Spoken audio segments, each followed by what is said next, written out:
Hello guys, good morning. Ako na naman. Magagata ako ng isda. Ayan, meron akong sariwa na coconut. Nulo. Binili ni Amo sa palengke. Ngayon gagatain ko. Lalagay ko sa isda na ulo na malaki. Kuha na ako ng stand ng cellphone ko kasi mahirap yung cellphone ko. Mahirap mag-stand. Ito pala yung isda, oh. Laki. Gagatain ko to. Gagataan.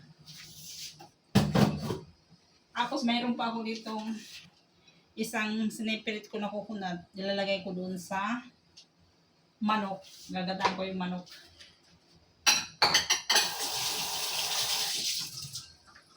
So, magagata-gata tayo ngayon. Excited ako nito kasi matagal na ako hindi nakakapaggata ng ganito. Unang gata ang ilalagay dun sa last na. So, lagyan natin ng konti lang ng tubig. Tapos, syempre, meron na tayong salaan dito. Mag-experiment na naman ako, guys. Syempre, meron akong salaan dito. Ayan. Siguro para may strong ako, tatayo ko. Wow, nakakamiss ito. Masarap ito ilagay sa kamuting kahoy. Tamang-tama, mayroon akong kamuting kahoy dito. Mamaya maglalaga ako. Tapos, ang gagamitin kong sabaw ay yung gata. Hindi ko ubusin doon sa manok. Nakakamiss to, guys. Wow, iba kasi ang lasa nito kaysa doon sa nakaripak na gata. Kasi ito, ibang lasa ng daw nito, yung fresh na coconut. Masarap ito kapag igata sa langka o kaya sa pako. Wow, na mayroong hipon. Wow. Alam mo guys, tuwang-tuwa lang ako nito kasi matagal na ako hindi nakakahawak nito. Ilan dekada na. Ang ginagamit kasi namin laging nakaripak. Yung binibili na tag $2. So ito, may bagong laruan na naman ako ngayon.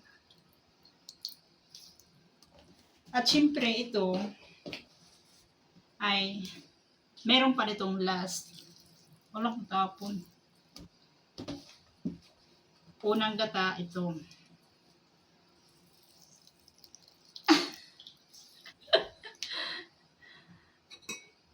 Tapos syempre aside natin dito para maggata tayo uli ng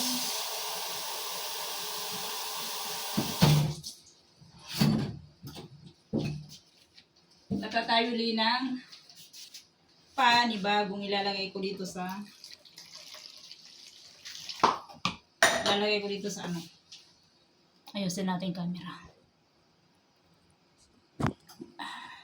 Yung final na talaga, yung final gata na talaga siya.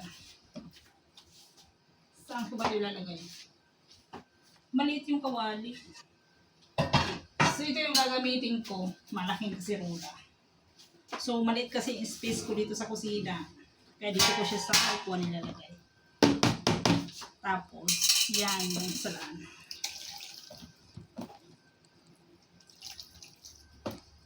Ano ba ilalagay ko dito? Masarap ito, ano ah? Malak. May malak pala doon. Wow, parang naglalaba ka lang. Feel na feel ko yan, oh. Feel ko yung gata. Tamang-tama, wala siya song. Pinaglaruan ko yung gata. Gusto ko to guys. Gusto ko yung nagaganyan. Wow! Parang baliw ka lang. Kasi dito, bihira ka makabili ng sariwang gata. Kadalasan ay nasa box. Kaya ito na. Nakakamiss.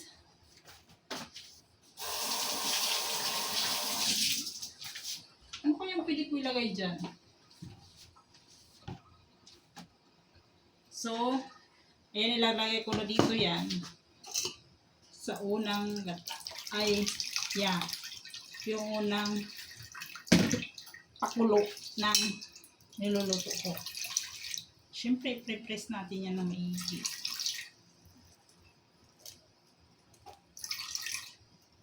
Masarap kasi ito. Isa doon sa ano. Kasi yung nasa repack, matamis-tamis siya.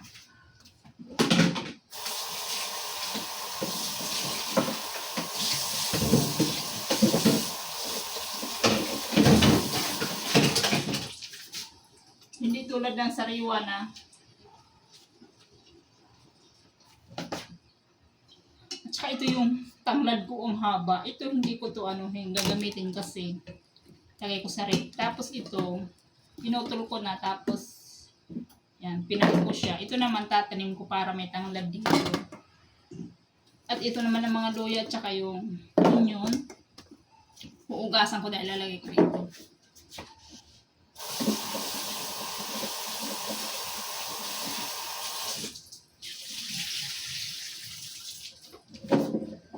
So ayan, mag-uumpisa na ako magluto ng aking isda na ulo ng isda. Parang baliw lang, Tapos ayan, isasala ko na siya sa salangan, syempre, sa apoy. Bubuksan natin ang choink. Ilalagay natin ito sa apoy. Apoy, apoy, apoy. Yan. Tapos tatakipan natin yan para tumulo. Pasensya na kayo. Wala kasi si amo kaya malaya tayo ngayon sa kusina. Pero darating si Kambal. Nandun si amo nagpa-check up ng mata niya kasi pag-opera ng mata niya, makati daw sa lupa para daw may buhangin. Ewan ko sa kanya, ang ginawa niya sa mata niya. Ano kasi hindi natutulog. Alas 3 ng gabi eh. Alas 3 madaling araw na dito sa kusina. Gising. Naguhugas eh. Naguhugas.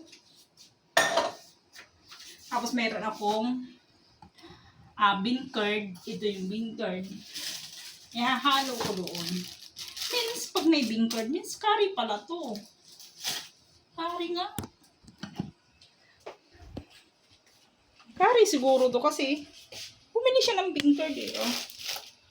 So, ilalagyan ko ng malak. Para medyo maanghang, lalagyan natin ng malak. So, nasa yung curry ko.